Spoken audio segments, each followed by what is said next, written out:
Hi everyone, welcome to the final project showcase. I'm here with Brenda and Chaitra, and we are gonna go through the... Hi everyone, welcome to the project showcase. We're happy that we have you here, and we will go through the finalists of the projects and see how you use the PyTorch tools to work and build new software. So let me start by congratulating everyone for finishing the phase one. It was quite a journey. I really enjoyed it, and I hope you enjoyed it as well. And I would like to start with my deepest and sincerest thank you for Udacity and Facebook for creating this amazing opportunity for all of us to learn, and especially for Brenda and Chaitra for being such awesome community managers and creating so many events and challenges for us. And yeah, my name is Roland. A little bit about myself. I'm a second-year student at UCL. I'm doing electrical engineering, and I'm studying towards robotics and computer vision. So I did a couple of webinars before on self-driving and computer vision. So if you're interested in this path as well, just let me know and send me a message after this and we can chat.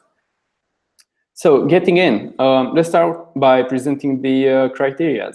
The first criteria being the innovation and creativity, where you had to show how you add novelty and new stuff in software, while also having the relevance and potential criteria in, where you can show how this can bring potential benefit to everyone using it. You also had to have a speed and robust model, so you had to show good accuracy and scalability. Ease of use, of course, being one of the most important factors, and overall model accuracy. So you had to have a good accuracy, let's say over 90%, as that it's the standard for the deep learning modules. Okay, let's see. So we can start by presenting some of the categories, being art, cybersecurity, education, healthcare, safety, social good, sanitation, and transportation. We've had over 100 submissions, and we were so thrilled to see all of them. And it was a very challenging task to see which one is like all of them were so good, and we had really high standard of projects. So congrats to everyone, really. Okay, if everyone is here, I think we can start the official gala. Is that fine? Okay. All right, so without further ado, let's start the project showcase. And the first category being the art category. I would like to first mention the horrible winners, this being Riddle for his neural art project, and Chris Kale for his robot moniker. But the Picasso of deep learning, as I would say, is Rusty for the fast neural style project. Congratulations, Rusty. It was an amazing project, and we could see the hard work put into it. Unfortunately, Rusty, it's not here at the moment, so we have to present for him. We have Pratyaksha that will tell you more about how the project worked and how she implemented everything. So if you're ready, Pratyaksha, you can join in and let us know how it went. Hi everyone, I am Pratyaksha. As Rusty is busy today, I'll be filling in for him. So his project is on fast neural style transfer. So the motivation of this project came from the lesson that we already did on style transfer. So that the method that we used in that lesson needed a lot of computation power and time to produce a visually pleasing neural style transfer. So this method is actually quite fast, and it's so fast that it can process videos in real time. So the PyTorch with PyTorch, it implements a paper called perceptual losses for style transfer and super resolution as a reference. So it does it in three different ways. First is it does is image to image style transfer, a single image to video style transfer, and training a style learning transformation network for custom styles. So the key takeaways from this were that on GTX 1060, it stylized HD images in less than 5 seconds and 720p webcam images in real time. On a better GPU, GTX 1080, it had the capability of stylizing video, which is in 720p, a bit longer than 2 minutes in less than 5 minutes. Next slide, please.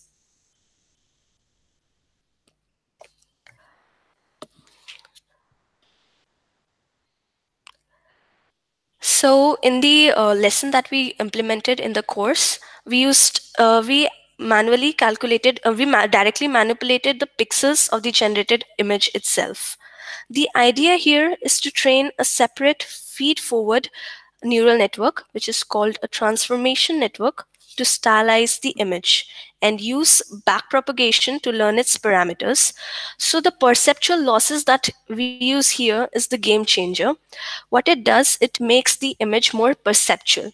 For example, consider an image having a tennis player.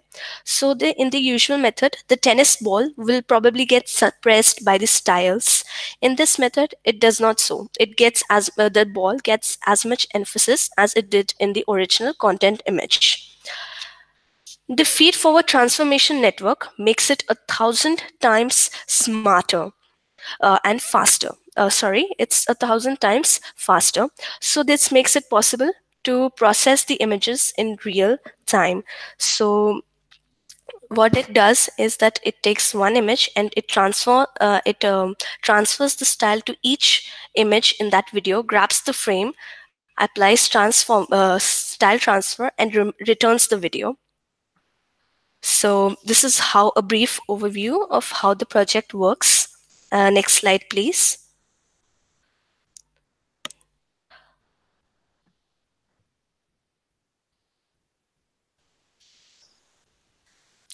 So the next step here is to build on it further, is to build on this further.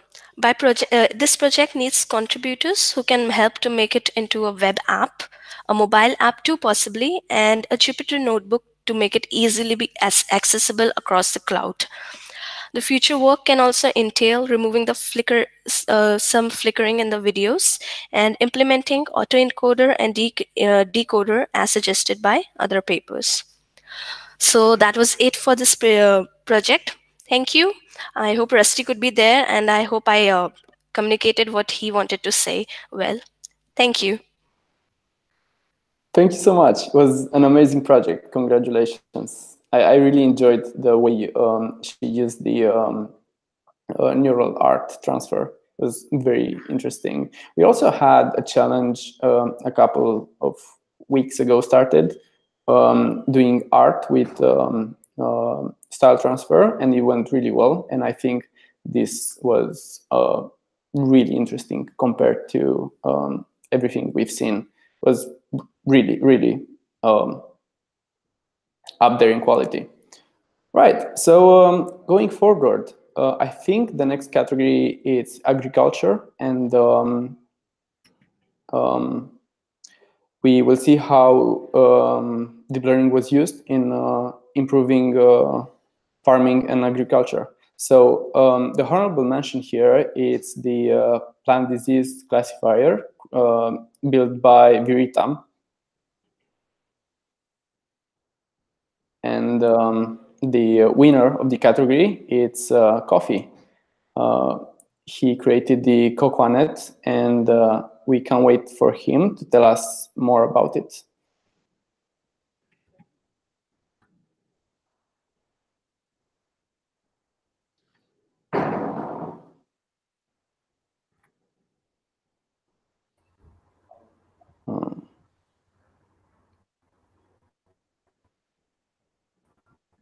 It's coffee on the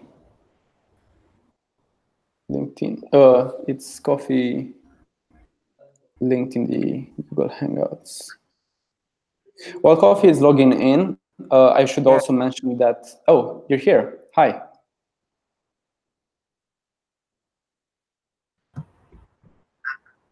Hi. Please, can everyone hear me? Yes, yes. Thank you for joining. Hello. Yes, hi. You can start presenting. We're happy to be here. Thank you very much. I hope everyone can hear me. Okay. Thank you. My name is Emmanuel. I'm from Ghana, and I'm presenting Coconut. Simply in Ghana. And coming from Ghana, very important. Employs around 800,000 farmers. People involved in the whole cocoa chain, from production to shipping to getting into chocolate and all those stuff. It's employing around 6 million people. So cocoa is very important to Ghana, the Ghanaian economy. And then cocoa farmers, I know clouds from the farm, just that he wants to take on and embark on at the end of the year, all hinges on the money that he gets from the farm at the end of the year. So cocoa is something that's very important to us as Ghanaians. But growing up, this is one thing that I've observed. We have been using one group using always, and then I get to question myself, oh, is it only one infection that the cocoa has, or is it only cocoa that is only one insecticide that you realize their diseases affect the cocoa plant? Wikipedia alone lists 45 diseases, but then farmers don't know about these. They are not, they don't know what goes into it, and then as a result, they just misapply insecticide as well. But then they know the fact that they know diseases like black pond, they know about that. But then the others that they don't know, they just guess, and then they apply the insecticides, not knowing whether it will have effect or not. So the goal of this project was to create an image classification model that can take pictures of cocoa and then classify them into the diseases and inform farmers as to the particular disease that they have seen, or the particular disease that it is, and then educate them on how they can fight with, or let's say cure these diseases. Next slide, please.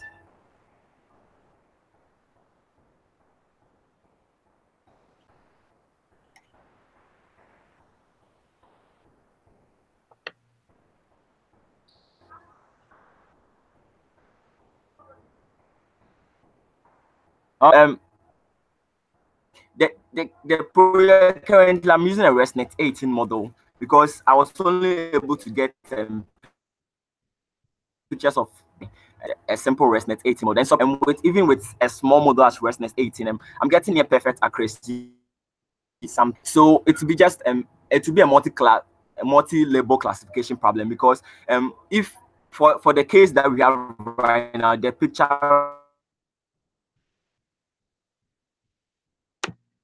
right now is just for black pod disease, but then there might be Solin shoe disease, maybe pods, my frosty pod, and then they all be one picture. So it will be a more classification problem, and tell the farmer the kind of infections that his plants or crops out, the kind of the infection that's there, or the cocoa plant has at that.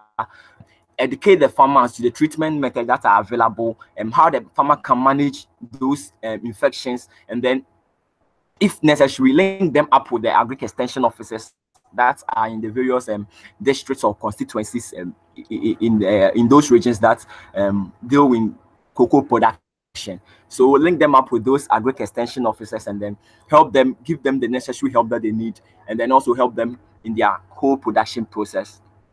Next slide, please.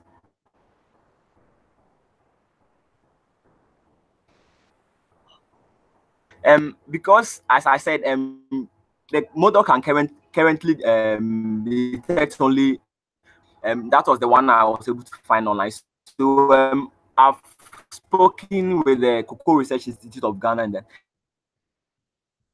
the project, they are willing to help us in the creation of a data set. So they have farms that they visit those farms and then start collecting this as a data set for the other infections that I couldn't find pictures of online. And then because I plan for the model to be run on the mobile,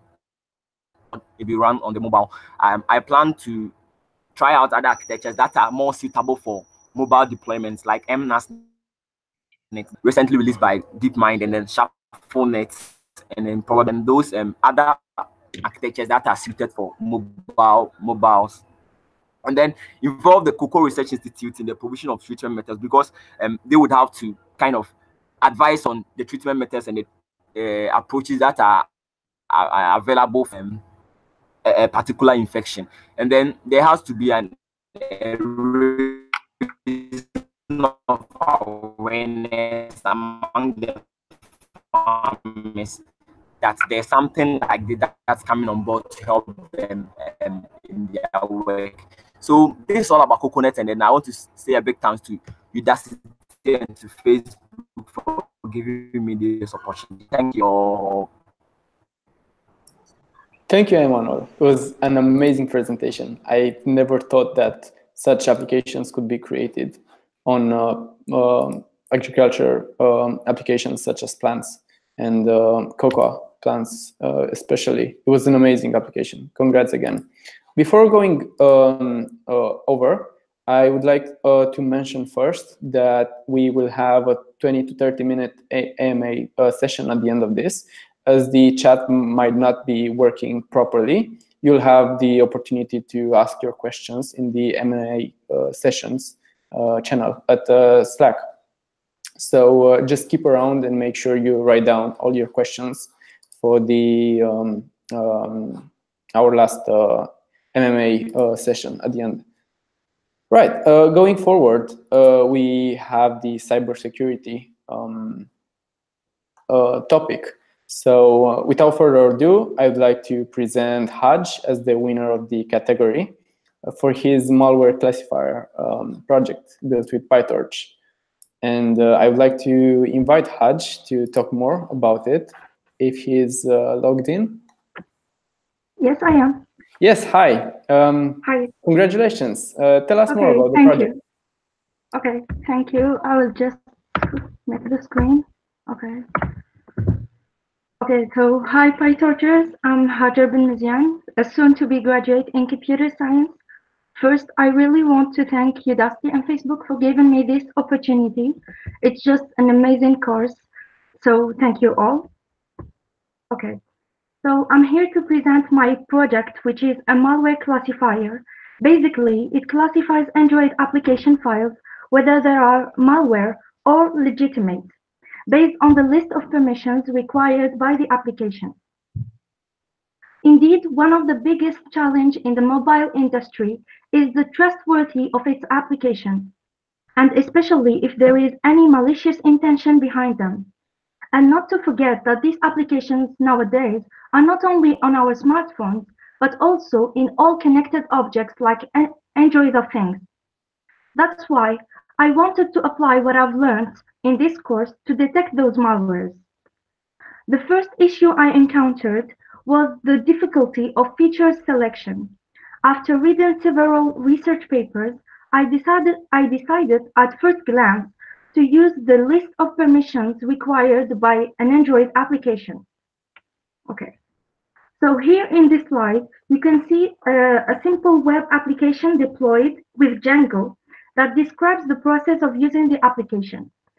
The user uploads a .apk file, and the fully connected neural network will tell him if it's a malware or a legitimate application. Okay, now let's jump to a more detailed explanation of the model. I used a database of 1,500 .apk files, among them 1,000 legitimate. I extracted the permissions required by each of them by reading the manifest file. For example, for the permissions, there are internet access, camera access, etc. So to read the XML file, I used an open source program called Java.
Hey everyone, I just wanted to apologize. It seems we're having extreme technical difficulties today. Not fair to the presenters who created these amazing slides, nor to you, the audience. So give us a moment to regroup, and we'll be back in just a minute. Okay? Thank you for bearing with us.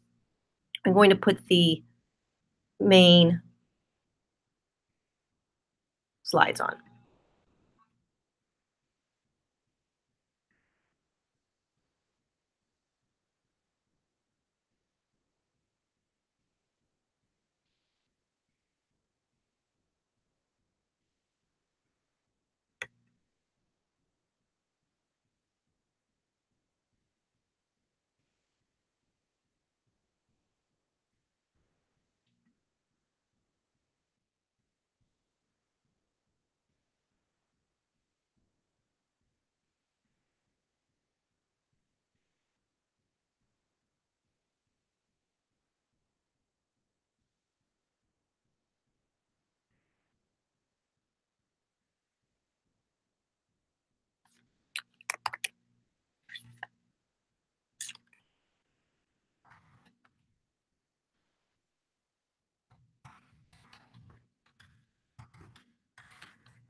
Okay, we're going to try this again, everybody. Thank you for bearing with us.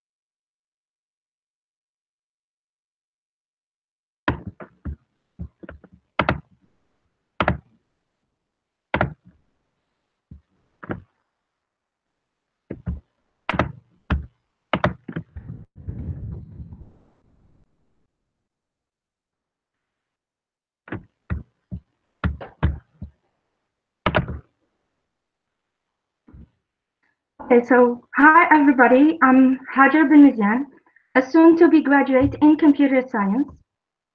So first, I really want to thank Udacity and Facebook for giving me this opportunity. It's just an amazing course, so thank you all. I'm here to present my project, which is a malware classifier. Basically, it classifies Android application files, whether they are malware or legitimate, based on the list of permissions required by the application.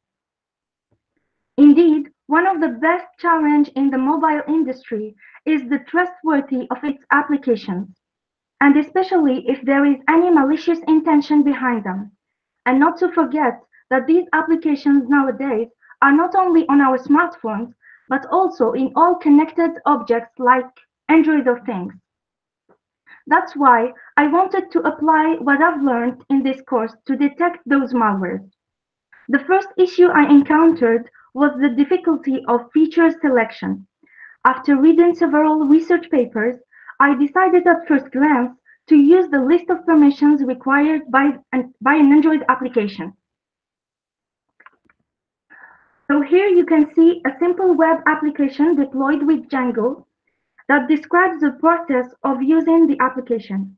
The user uploads a .apk file, and the fully connected neural network will tell him if it's a legitimate or a malware application. Okay, now let's go deeper in detail, explaining the model creation and training. I used a database of 1,500 .apk files. Among them, 1,000 were legitimate. I extracted the permissions required by each of them by reading their manifest file so that I can read it, I used an open source Java program named AXML Printer2, which allowed me to easily extract the permission part. Once I extracted them, I built a dataset file with 395 different permissions as features, and where each line corresponds to the Android application. Then, I built a fully connected neural network with 2 hidden layers and split the dataset into train, valid, and test sets.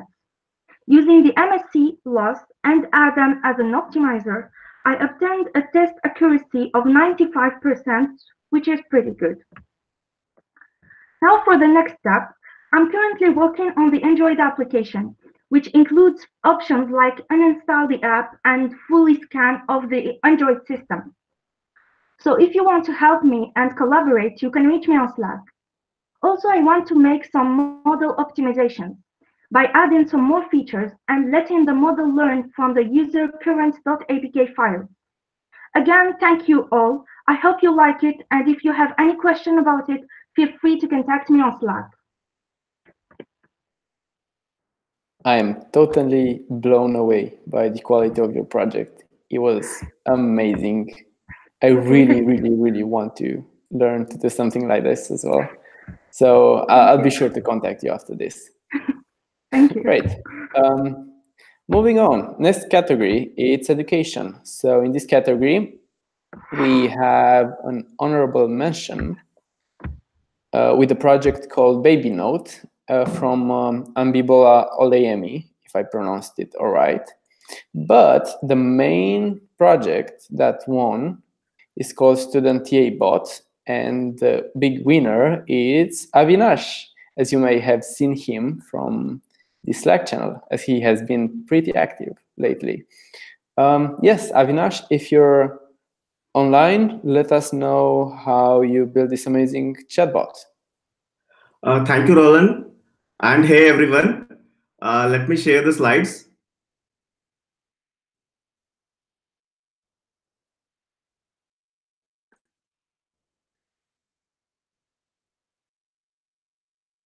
So I guess slides are visible now. Yes. The purpose of... Okay. Thank you again. First, I'd like to thank Udacity and Facebook for this wonderful opportunity. This course was really amazing, and I learned a lot of things, and I had a lot of fun. This was my first experience with deep learning, and I'm glad Udacity's course was really good.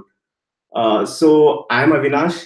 and this is my pick in the corner, and this is my project student A bot. So hi again. So what I wanted to build a closed domain question answering system. Basically, you have set of questions and answers. Whenever someone asks a question, it goes through the questions, finds the best match from that, and gets you the answer. Since the Slack was very active and a lot of people were asking questions, I thought, why not build a student bot, which can answer all our questions, and the bot can be very quick. So I manually built a data set by adding some of the popular questions. A lot of questions were kept on repeating. I just added those. We also had a GitHub repository of the FAQ questions. I got some questions from there. So I built the data set. To understand in deeper level, basically I use Facebook's inference model. The most of the heavy lifting is done by inference. Infercent is used to calculate the sentence embedding. So what really is a sentence embedding? Basically, it's just a vector representation of the sentence. The computers can understand only zero or one. Since the words, we convert them into vectors so that we can process the data. So a sentence embedding, just a vector representation of that. And inference model by the Facebook gives that. So I have this huge list of questions, right? Basically, I go through all of the questions, calculate sentence embedding of each of the question, and save them. Whenever a new question arrives, I calculate sentence embedding of that also, and compare it with all the questions I have in a for loop. Like I have to compare with each one of those. Then I calculate a cosine distance, which says how close these two vectors are. The larger the cosine distance number, closer the answer is. So basically the larger cosine distance will be will give me the nearest match. And once I find that, I consider that as an answer and I return that. So let's check the demo. I'll give the link in the YouTube chat, I guess.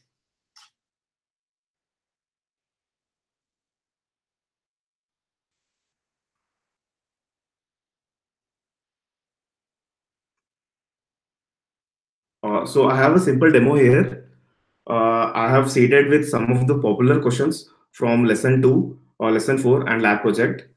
Here I'm showing one of the popular question, what really is a dropout? So you can ask the question to that and it returns the answer. Next, I also added the most notorious helper model not found question also. You can just drop in the exception, it throws the answer. Also, it can also answer the administrative questions like when the course will be finished or when is the last deadline. Basically, since it's a closed domain question answering system, it answers anything within the domain. For in this example, the domain is the QA system. So that's the demo. I hope you guys like that. Next, so I have a couple of ideas and I'm actually looking for contributors to help me. The accuracy of the bot is not that great. It makes mistakes. I want to work on improving its accuracy. I want to work on improving its scaling. Like it can go through a list of thousands of questions and get me an answer very quickly. And I also want to work on collecting the data. Next, I want to build this in a general student bot so that we can have that in schools and colleges, and it can help all the students finding the answers very quickly. Deploying is very easy, and the training also takes very quickly. It does not require any GPU, and it works. For now, it is quick. But when we add more questions, it might get slower, and I want to work on the scaling issues also.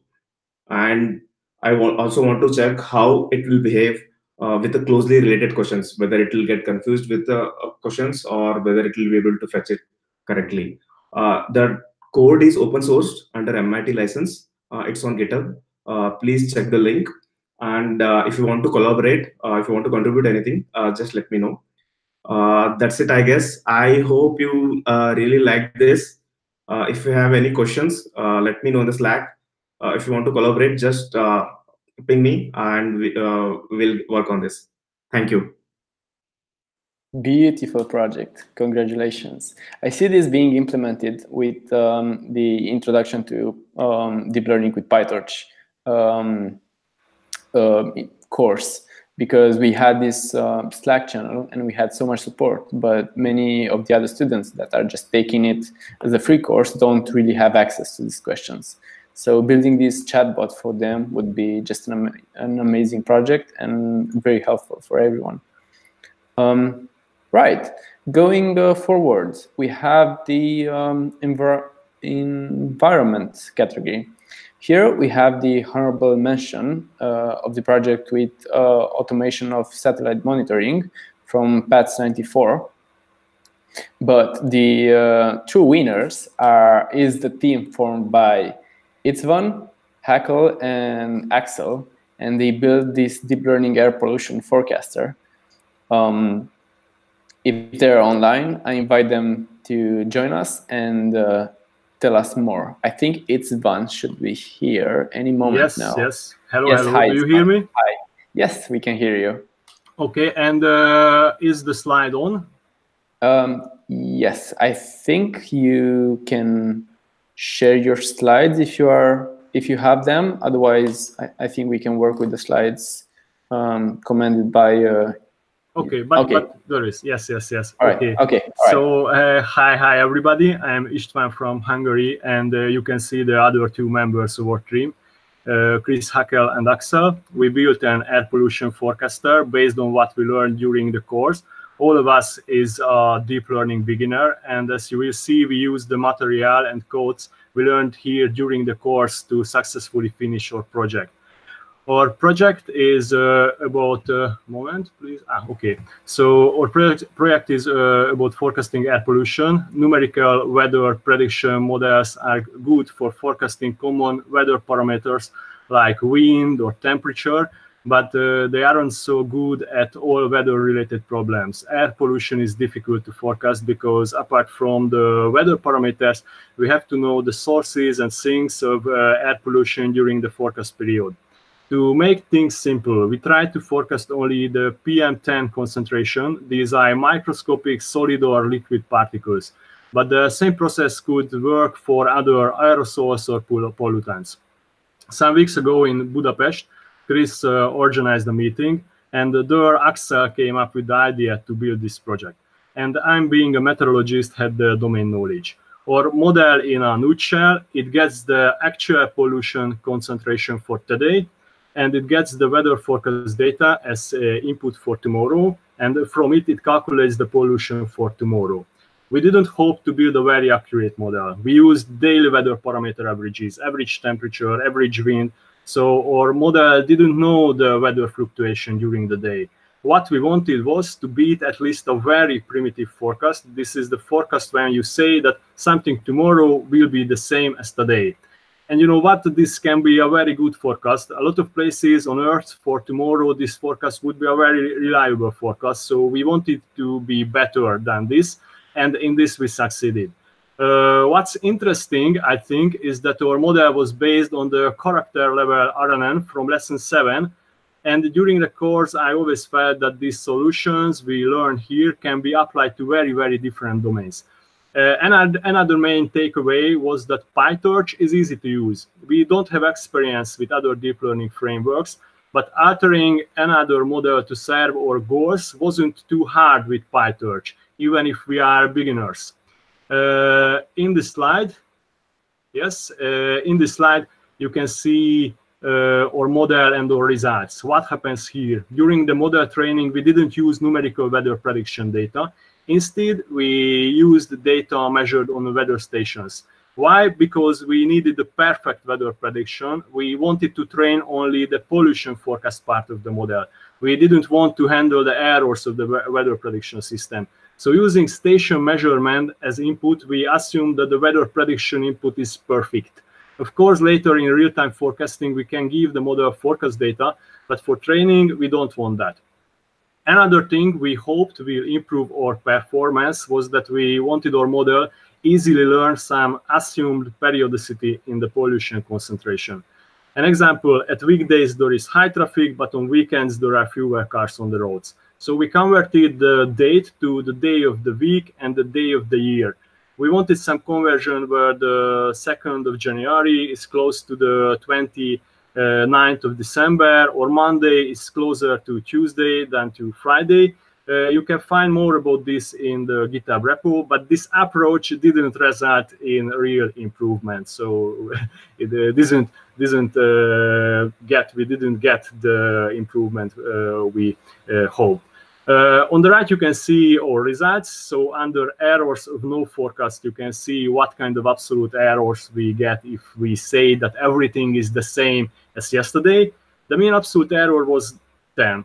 But our model was better with an error of 8 microgram per cubic meter mean absolute error. And the last slide. Here, where can we go? Where can we go? There are lots of places we can improve our model. For example, one day is a very large step. Too much can happen during a day, and averaging everything hides too much thing in the weather. So we can try all these steps later. But for all these steps, maybe we would need a different architecture, like model B on the picture, because model A in model A, or error could be large in just a few steps in real forecast, where we have to input back the model or own earlier forecast in every step. So if we have errors, the error is getting larger and larger. We could make multi-station forecast. In larger cities, there are netto air quality stations close to each other, and using all stations as label can improve the performance of the forecast, or using other pollutants can help either. So there is a connection between PM10 and nitrogen dioxide concentration, and the model can be able to learn that. Augmentation can be interesting here, but can be used in similar way as image augmentation, because we measure our temperature or wind at a point, but some hundreds meter or some kilometers further can be a bit different. So we can try to add some random noise to our data during training. And of course, at the end, to make a site or an app always good. And I think we have to stop for a while and learn, because there are similar but more sophisticated models out there. And probably we can borrow techniques from financial forecasting with deep learning, or maybe even from natural language processing. That's all. Thank you, everybody, for your time. And thanks Udacity and Facebook for teaching us PyTorch. Amazing. Congratulations. Thank you, Roland. All righty. Going forward, we have the healthcare category. Here we have a couple of honorable mentions, being the 3 projects coming from 3 of our scholars. First one being the malaria detection from Sandeep, the skin cancer classification from Satyendra Pandit, and the big winner is the pneumonia detection built by Yasser and Ayub. If you guys are on, congratulations. We look forward to hearing how you did it, and let us know what are the next steps in this project. So, is everyone online?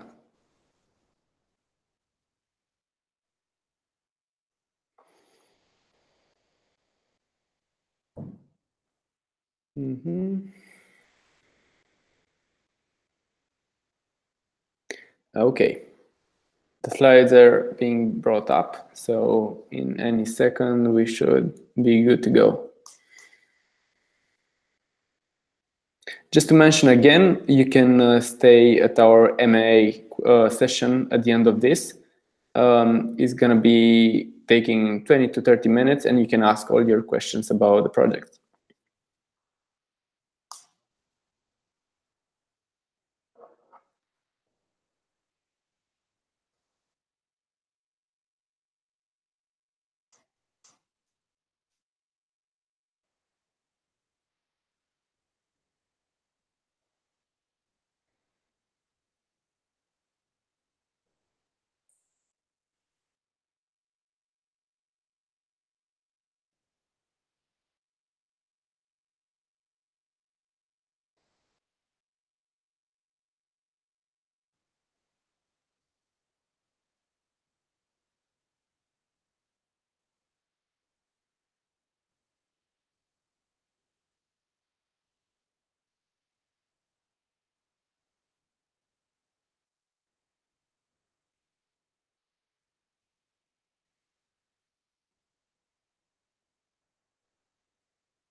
All right, so we have some technical difficulties. Oh, we can hear you. Ayub, are you online?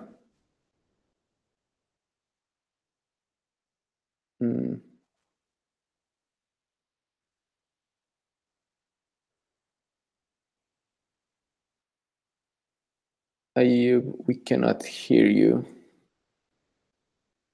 Let's wait for 5 more seconds. Okay. Unfortunately, we have to move to the next category as we're running short on time. So the next category is the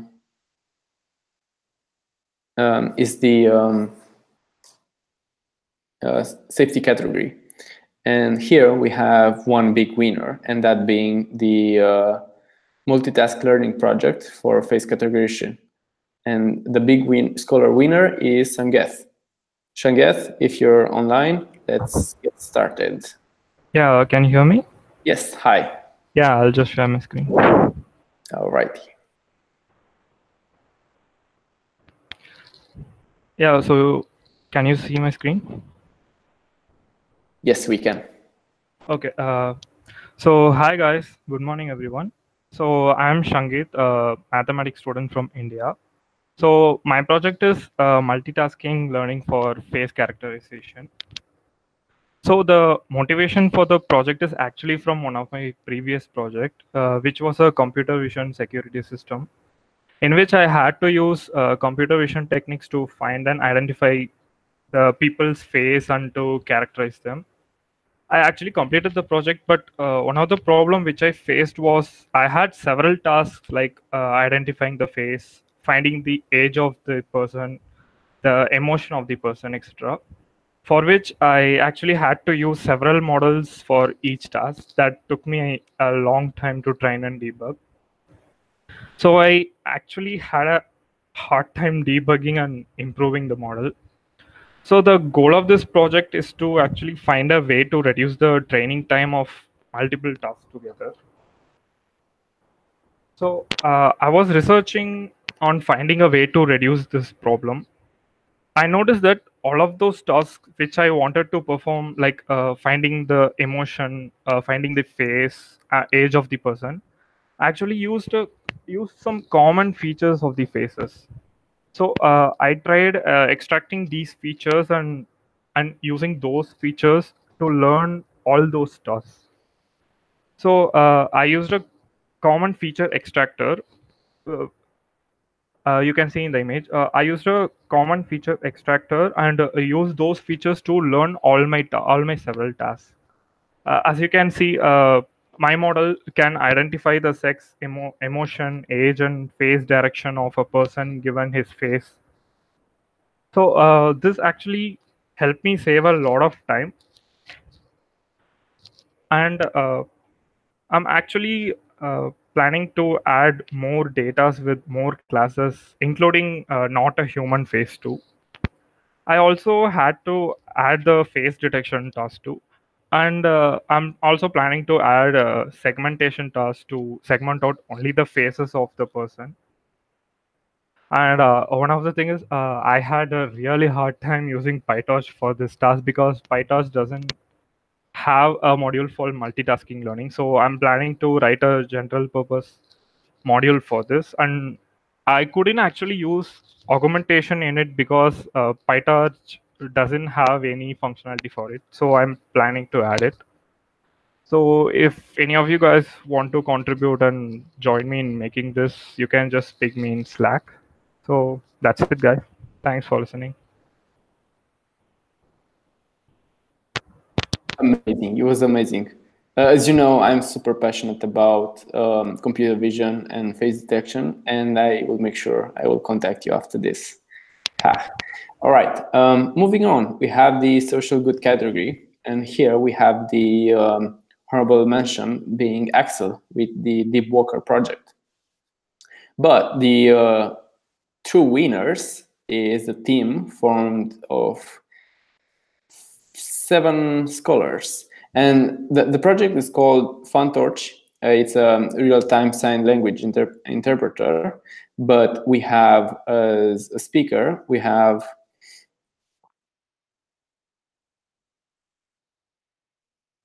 Evaristus. Sorry for that. All right, we have Evaristus to tell us all about the origins of the project and how they managed to do it. If you're online, Eva. Hi, can you hear me? Hi, yes, perfect. Okay, so I'll quickly share my screen. All right. Hi, everybody. We can't really see your screen. Okay. You should be connecting. Yes. Okay. Can you see my screen now?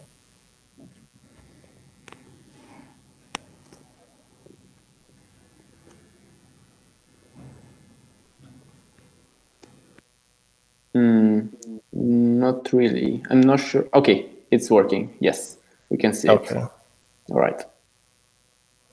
All right. So I'll be okay. So for this project, I'll be presenting on behalf of the group, my awesome project group, PyTorch, and we worked on the real-time sign language interpreter. Now with me on the group were Samuel from Indonesia. So it's a very multicultural and diverse group. So Samuel is from Indonesia, Mariana is from Poland, Anna Scott from the US, and Krishna is from India, Anna Parbova is Russian, and Etsy as well. So as you can see, it's a really diverse team. Now moving on to the details of the project. You see, we believe that the reason for everybody in life is to be able to survive, express themselves, and we believe everybody has the right to express themselves. I can't change this slide. Can you see my screen? Yes, go ahead. Yes, we can. Go ahead and move that. Okay, can you still see it now? Yes, we can see it. Okay, all right. Is it better? Yes, we can. All right. Okay, so our project story. Now, we sat back to think about an individual. We believe that everybody has the right to express themselves, have the right to communicate. But some people were born with disabilities. Some people were born with hearing and speaking difficulties. Now, these people are not able to communicate in the language everybody else understands, but they use a particular language, which is called sign language. So to solve the problem of communication between those that have these challenges in communicating using the everyday spoken language, we built a model on PyTorch that has the ability to identify and also interpret American Sign Language in real time. Now, one of the key takeaways we had from this project, starting out from this project, we were astonished, we were scared. We know we wanted to solve a problem, but the size or the scope of the problem was daunting at first. We wanted something that we can apply to solve a real world problem. Now, at the end of the day, we were able to get our model to identify and interpret sign language in real time at a fast speed of 60.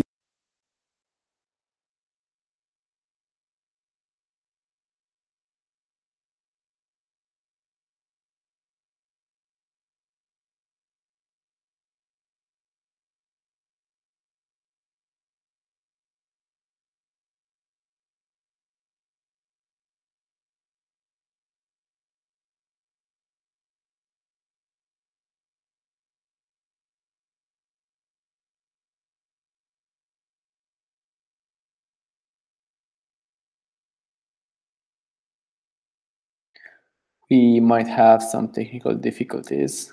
Eva, we cannot hear you anymore. But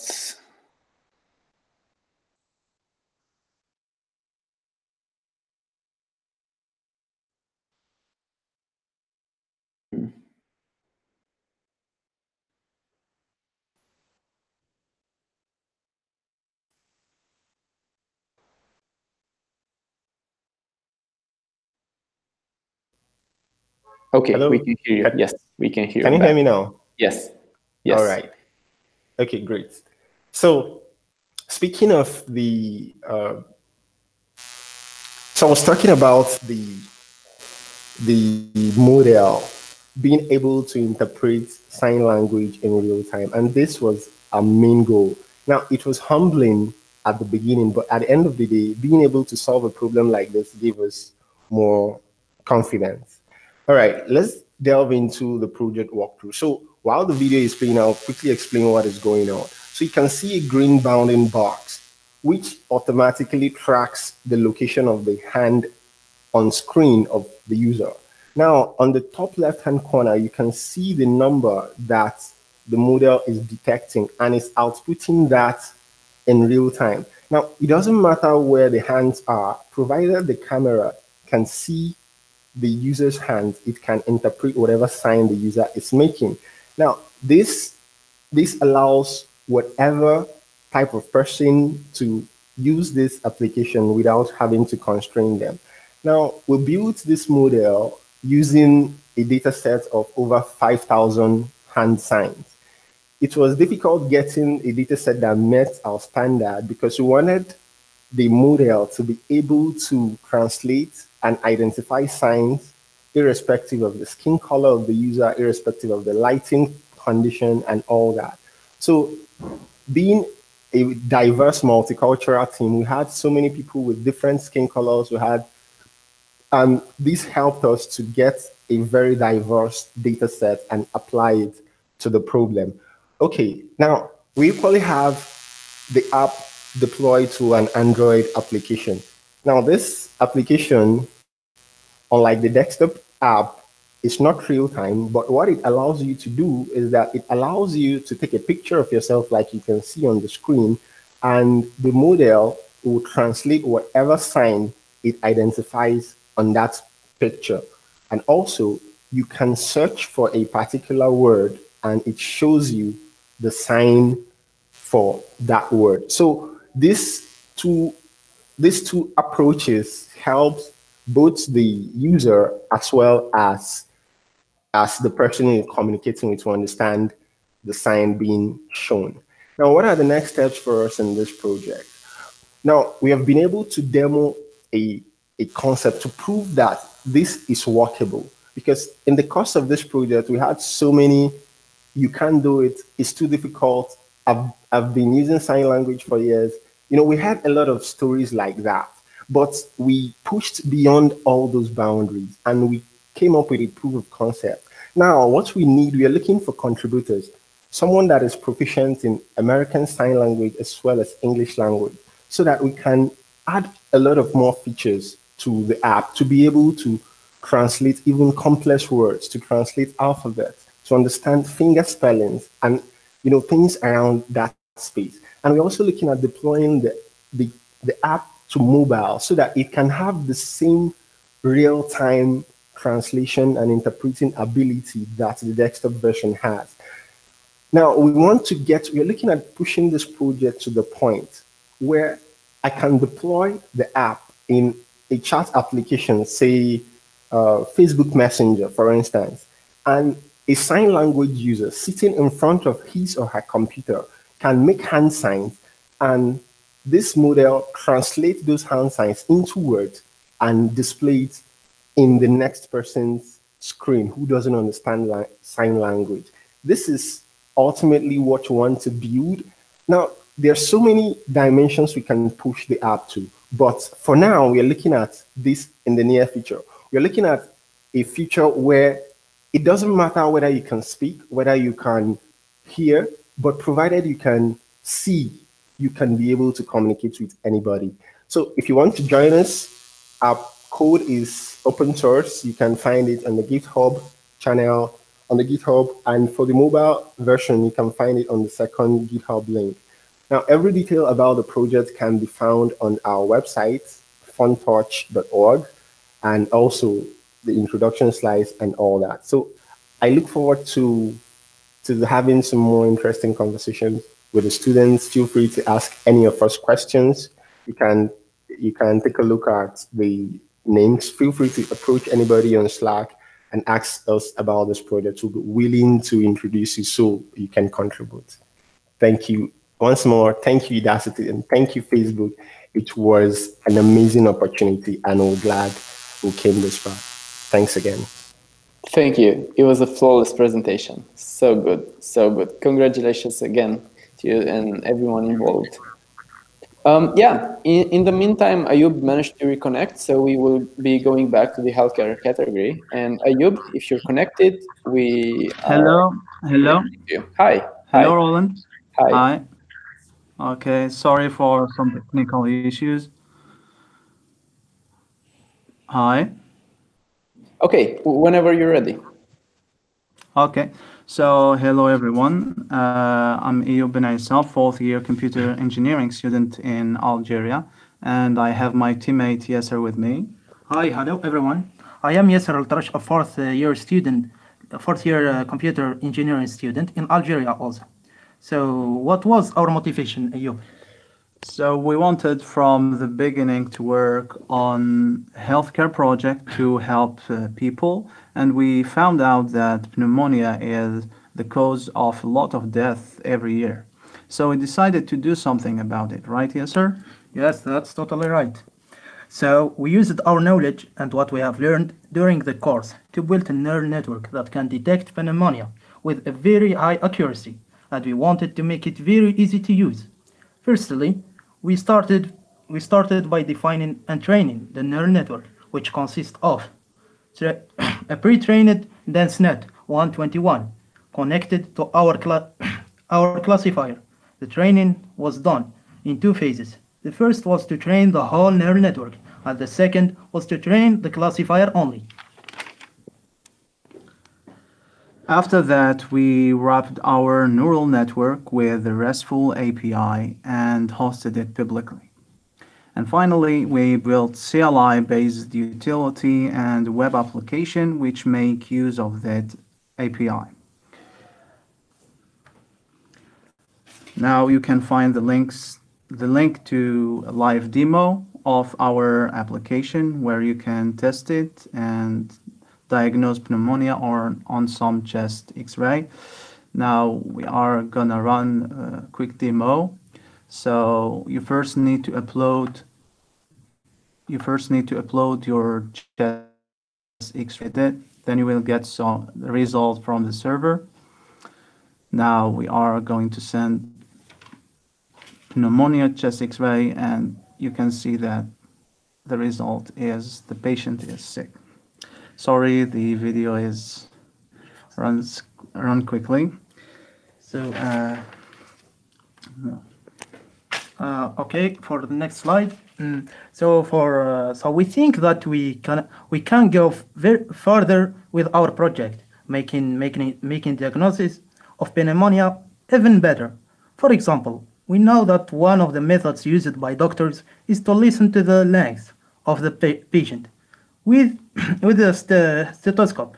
So why not use this data to get a more accurate prediction? We found out also that the cure of pneumonia depends on its type. So we think that we can reduce the time of the cure process by predicting the type of pneumonia also. And of course, a mobile app will make it more accessible for everyone. So our project is publicly available on GitHub. If you want to help us making it better, then you can contact us on Slack. And we have also posted our training on Kaggle kernel, where you can find the link also below. So thank you everyone for listening. Thank you, Roland. Thank you everyone. Thanks. Thank you for being here. it's an amazing project. I can't wait to see how you can continue it. Great. I'm so happy you managed to connect back. Yes, we had some problems initially with the microphone, but they managed to reconnect with a different phone, and it was really worthwhile, in my opinion. Next, we have the transportation category, and here we have an honorable mention from Bavik, who created an object detection and localization project. While the main winner is Manjit with the deep learning for self-driving car project, right on my on my target. So Manjit, if it's online, please let us know. Yes. Hi, Roland. Hi. Yes. Can you hear me? Yeah, we can hear you. Oh, the screen is going haywire. All right. Okay. Okay. Okay. So, can you guys see my slide? Not yet. It's still blank. All right. Okay, It's loading. it's still loading. Yes. Okay, maybe let's just keep it like that. Yeah. So, yeah. So everyone can see my slide. I guess so. It's still loading. We can see your screen, but try to share your screen again.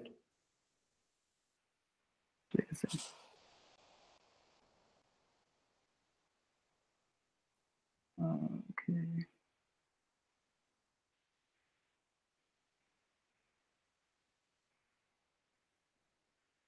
Okay, so now can you see? Yes, now you can go to the slides. Okay. Okay, hi everyone. So, yeah, so I'm so honored to be declared the winner of the transportation category. Well, honestly, like it was pretty much unexpected news for me. So, like when I heard that I won the transportation category, as there was so many great projects. So yes, I also request you all to check the other projects out, other project as well, because they all are equally awesome. So okay, let's get started with mine. So yeah, so the idea basically came from one of the project I built as a part of my self-driving car engineer nanodegree program. So the project was in Keras. So basically, after doing the project, I challenged myself to rewrite the code in PyTorch. Now it was a pretty difficult job, I would say. The main challenge was to build a pipeline that would process data parallelly, like in Keras. So I had to learn about Lambda functions and how to use them in composing transforms.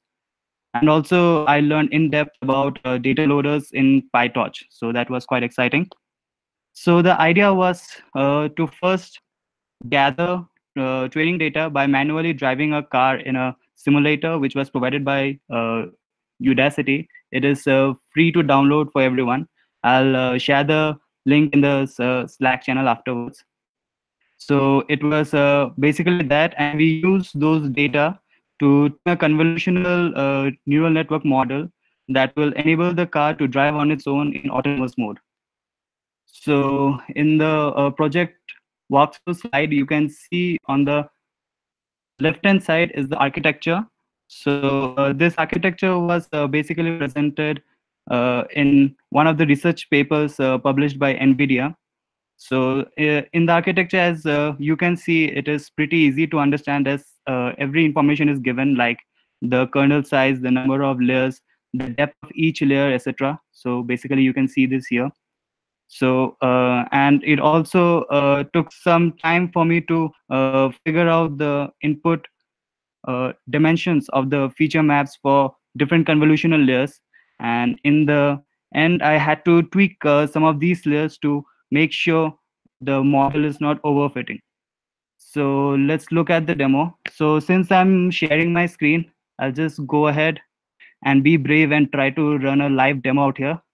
Let's see how it works. So can you see my terminal, everyone? Yes, we can see it. Roland? Yes. Okay. So let me just run this script. So this model.h5 was the train model. So right now it is listening to a server, And this is the simulator Udacity provided. It is free to download. So let's go to autonomous mode now, and hopefully the car should work. The car should drive itself. So we can see here the car is driving itself. So I'm not controlling the car anyhow. It is the model is steering the car on its own. So that is how it is working. Okay. So yeah, so that was it for the demo. I don't know how to stop this. Just wait a second. Okay, so I'm just quitting this. Okay, so moving on. So yeah, so as you saw in the video, the car was a little bit wobbly. This was mainly because the training data I used was a bit less. So I had to augment it by horizontally flipping some of the images and their steering data. But that was just one aspect of it. And the model, as you can see, turned out to be a bit decent, but we could have used some more augmentation techniques, which I'll discuss. So yeah, so the next steps are like I have also learned to detect lanes using OpenCV in one of my projects. So I would want to implement that as well and see how it works out. And also, as I said before, if I augmented more, the model would perform better. So we can try applying random shadows, distortions, or noise to simulate rain, random brightness, simulate different climatic conditions and different times of the day by using those, by tuning the brightness, etc. And using that, let's see how it goes. And finally, some people from the community, from the PyTorch community itself, suggested me to use reinforcement learning to build the self-driving car model. So currently, I do not know much about it right now, but like it would be interesting to learn and apply it here and see how it works out as well. And I guess that's it. I have also written a tutorial for this project in Medium, which is in the link you can see here. I will also share it in the Slack. And I'll also be available in this Slack. So if you have any questions, you can feel free to ask. And also if you have any feedbacks or any suggestions how to improve the model, you can like ping me there as well. Also, if you want, you can like collaborate with me, and together, maybe we can build a production ready pipeline which we can give it to the car companies. So yeah, cheers guys. Thanks for giving me this opportunity. Thank you Facebook, thank you Udacity. And okay, let's see. Bye Bye, Manjit. Thank you for presenting. It was an amazing project. I can't wait to thank you so much. A few questions afterwards at the question session. Sure. So moving on, okay, sure. We managed to go to the to reach the last project and last category. Last category being the writing category, and I would like to present the honorable mention coming from Gustavo, the multimodal multi-view emotion recognition project. So yeah, we made it. We have the last winner of the showcase. And without further ado, I would like to present Nadir as the winner of the writing category with his project PyGesture. Nadir, if you're online, we cannot wait to hear more about it. Hi. Can you hear me? Yes, we can. Thanks. Let me bring up the slides. So can you see the slides? Okay. Wait a second. All right. Yes, we can. Okay, cool. So thank you very much, Roland. So hi, everyone. I hope you're all having a nice day. First of all, I really want to thank Udacity and Facebook for this opportunity. I have really learned so much things that permitted me to achieve this project. So I'm Nadir, so this is me in that picture, and I really like that parrot down there. My project is PyGesture. This idea came to me while I was in my bed watching a One Piece episode, and I told myself that it would be great if I could pause and unpause the video just by a sign of my hand. In this app, I use the webcam to track gestures and associate to them actions on the PC. This the final goal is not just for pure entertainment or laziness or lazy people like me, but for people with reduced mobility. So they will be able to open the door with a peace sign or play their favorite music with a high five sign, etc. And this can be achieved by integrating the app to smart homes. Regarding the key takeaways from this project, well, the model needs to be trained on a richer data set. So like I really need more like skin colors and more background so the data can generalize better. Second, the app can run smoothly even on a CPU if you're not doing any task that needs a lot of computing power. And lastly, the app needs to be authorized to access the webcam by the antivirus. So let's go through a quick demo. Here I have the video running. So my app has two parts, a web app where I can set all the tasks to perform. I have the high five sign and fifth sign. Here I can choose many types of tasks, open a website, press a key, or write a phrase. Let's choose press a key, and it will press the space key when I do the fifth sign. And for the high five sign, I want to open a website, and I give Udacity's URL to open Udacity's website. I save the settings, and I'm good to go. Now, let's go demonstrate how the high five sign is recognized. So here I have a program in the background running, tracking the webcam. I do the high five sign, and it opens Udacity's website as we expected. Next, let's try to do the fist sign. It will press on space, which on a video will pause the video or run it. So I have here Marvel's Avengers trailer. I do the fist sign, and you can see the video goes on pause mode. I do the fist sign back again, and the video continues running. Let's do it again. I do the fist sign. So it recognizes the fist sign and it presses on space to pause the video. I do it back, and the video keeps running.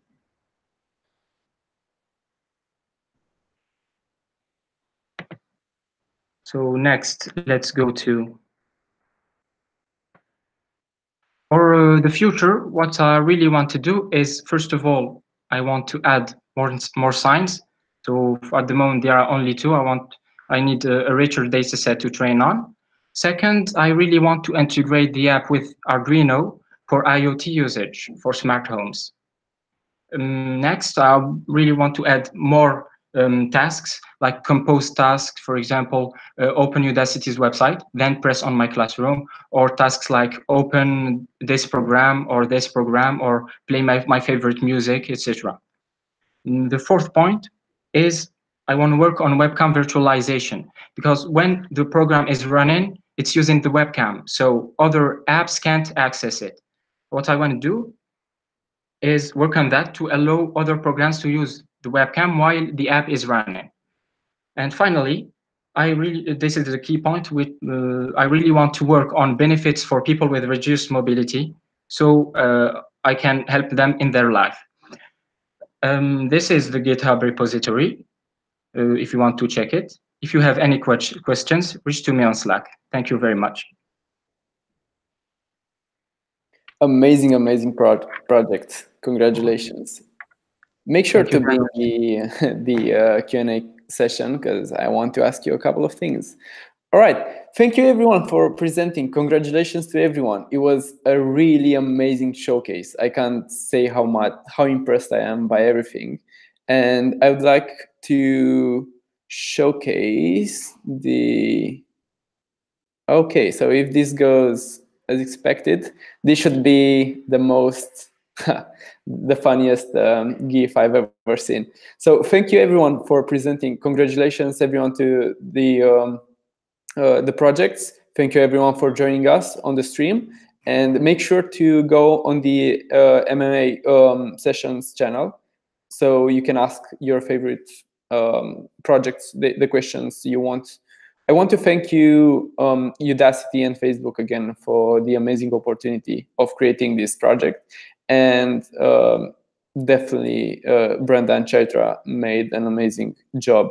And I couldn't thank them enough for all the projects, all the challenges, everything they did for us.